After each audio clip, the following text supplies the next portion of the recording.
Welcome to Tweet of the Week.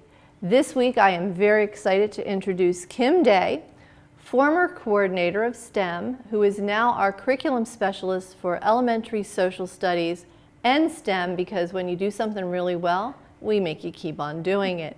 Kim, thank you for joining me today. Thank you. It's a pleasure to be here. I follow you on Twitter, and I know that as our STEM coordinator, there were a lot of exciting things going on that you were constantly sharing. Lots of cool pictures, lots of exciting things happening.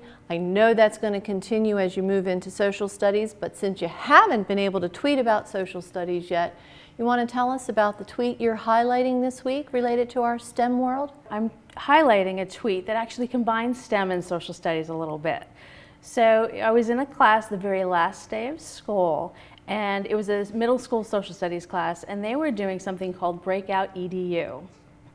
And the students were very excited, first of all, when they came into the classroom. And so it's the last day of school. I was just going to say, this was the last day of school and students were still learning and engaged. The last day of school. And that's what I tweeted a few times about this particular class, because the kids were excited about coming into the classroom, that they were going to be doing a breakout.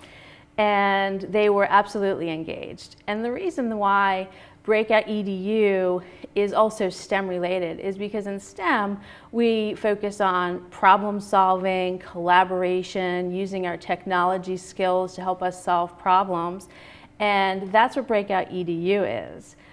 Teachers can either find different tasks online or they can create their own, and this teacher actually had created his own to match his curriculum, in which students have to solve puzzles that are content related.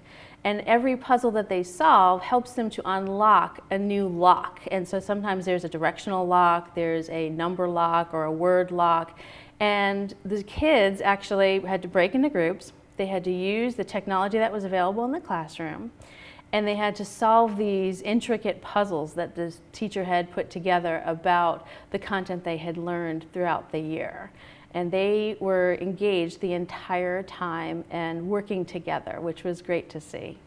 It is, and I love that idea, because it almost, as you were describing, it almost sounded like the video game where you kind of get through certain levels. So they work their way to this next lock, and yes, that whole notion of, because I know a lot of people are thinking social studies and STEM, how can that go together? But as you said, when it's about problem solving and critical thinking, that goes across any content area. And so you're going to have that automatic connection. I know you used to talk about being the glue of all of the curricular specialists in your work with STEM. So. Absolutely. So as I've worked as STEM coordinator over the last 4 years, I've worked with teachers in every single content area: special ed teachers, ELL teachers, social studies, fine arts, as well as the science, technology, engineering, and mathematics teachers. So I definitely think that there's a link between the two, and when you're looking at real-world problem solving and using those 21st century skills, that goes across the board.